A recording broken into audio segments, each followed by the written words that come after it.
If you're stuck doing the same Excel task over and over again, stop. I used to waste hours every week in Excel, copying, pasting, formatting, just to keep reports up to date. But everything changed when I discovered Excel VBA, and I didn't start with anything complicated. Just 3 steps that anyone can follow. In this video, I will walk you through how to record your first macro and let Excel write the code for you, how to write a basic loop that runs through your data and automate decisions, and how building one real tool, a UserForm, helped me finally understand VBA. You don't need to be a developer, you don't need to memorize the code, you just need the right start. And in this video, I'm gonna teach you exactly how.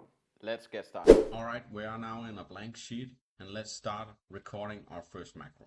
So there's a button down here, a macro recorder, where you can click and start a macro. So it records whatever actions you take. So if you jump to some cells, it will record that. If you change the cell color and some values, it would record everything. And you can use that to automate tasks. We're gonna see that in action now.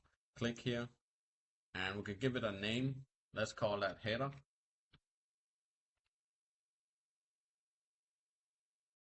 And shortcut H for header. Now we can test it with a shortcut key. Okay, and here you can see the macro here is running. A macro is currently recording. Click to stop recording. So if we select A1 here and write first name and choose B1 and write last name and choose C1 and write position. Then we can also stretch the columns. We can change the color of the cells. Also the font. And change the side. We can do whatever we want. Then we can just click here and stop the recording.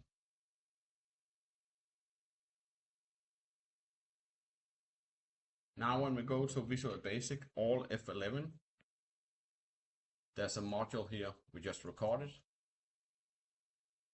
And it's basically showing you what we did. And we started by selecting A1 and wrote first name in A1, last name in B1, position in C1, and so on. And we also auto-fit the columns and did some styling with the colors. So it remembers all what we did. The cool thing is now, let's say we delete this. We can also delete the columns here. And we press Ctrl H. You have now inserted the columns first name, last name, position, expanded the columns automatically and changed the font size to 14 and the font color to gray and the back color to blue. So that's pretty cool. That's our first macro we have recorded here. All right, the next thing we're gonna do with the macro recorder is insert some data. So let's say you have some data and you wanna record the macro to just copy it in. So we just call this macro data. We don't have a shortcut key. We press OK and select A2 and write the data. Let's write Alice Smith, analyst.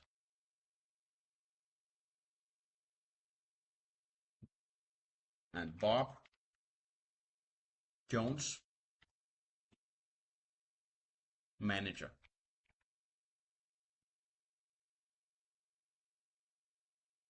Charlie Davis, assistant.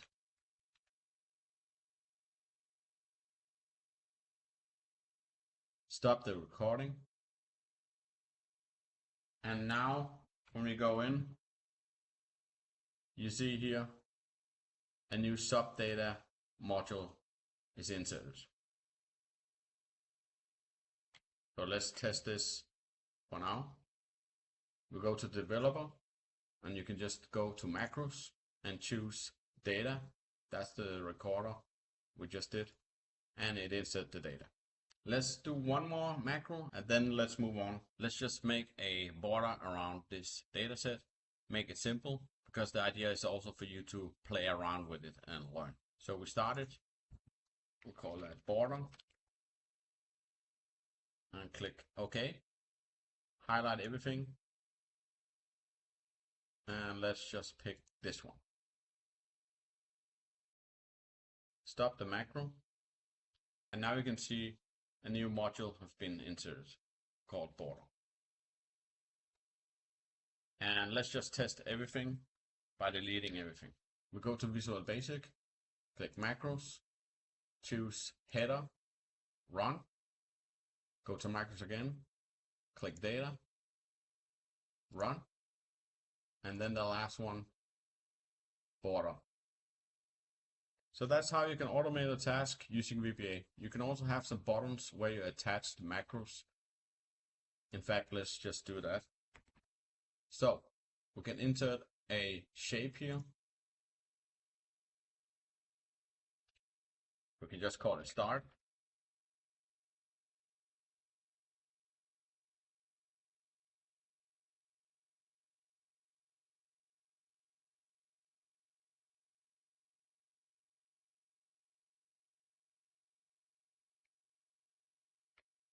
Yeah, let's just make 3 to keep it simple. So this one, right click, assign macro. That's our header. Right click on the next one, assign macro. That's our data. And right click on the last one, attach macro. That's our border. So now you can just click them and you've automated a simple task.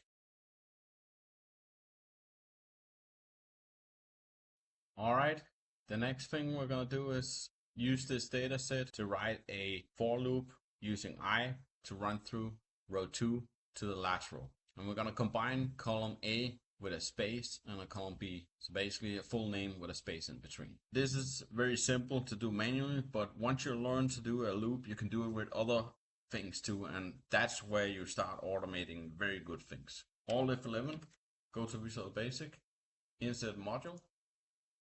And let's make the window a little bit smaller. Yeah, maybe this is good. Then we can see what we're doing while writing the code. So we're gonna do a sub. That's how you start a VBA code. And then you give it a name. Fill full names. Dim lastRow as long. And dim I as long.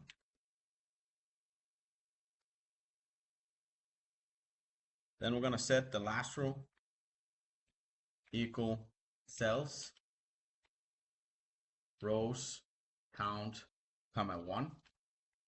That means we're gonna look what's the last row from the first column. Alternatively, we can also just reference to A, column A. Dot end XL dot row. That's how you're gonna set the last row. Then we're gonna do the for I loop. For I equal to last row. So within that loop, issue in cells I4, column D here, that's the 4th column. Issue set that value equal what? The value of column A. So cells I, comma 1 dot value. And then do a space here. And so we're inserting a space between the 2 columns. So the next is cells I2 dot value. And then we're gonna do a next I. And then we're gonna run it.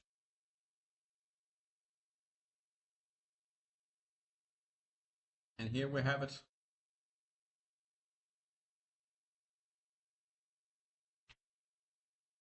Let's just change the structure here. So what it basically did was looping through all the data from row 2 to the last row. That also means if our data set was all this data, it will still work. because we are referencing to the last row. Obviously, it's the same data, I just copied down, but you get the idea. This is why referencing to a last row in a for I loop is very powerful. This is a simple thing we could have done manually way faster. But once you learn these for I loops, you can do all sorts of logic, and you also can do it with an if statement in your loop. And if you want to learn how to use if statements, I've made a video also very beginner friendly. You can check out here, popping up here. That will also teach you how you can use if statements to do more for loops and really automate things. Alright, let's move on to the next thing. If you like this video so far, hit that like button and make sure to subscribe. And also consider following me on Instagram and TikTok, because I post there daily, and there's also beginner friendly tutorials there. So the final thing is learning how to build VBA user forms.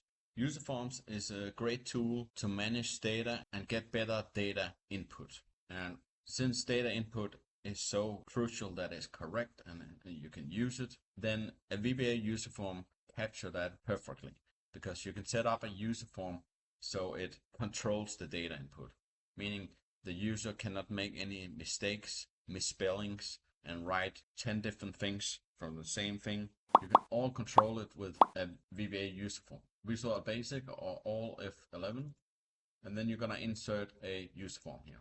And there's some basic controls here.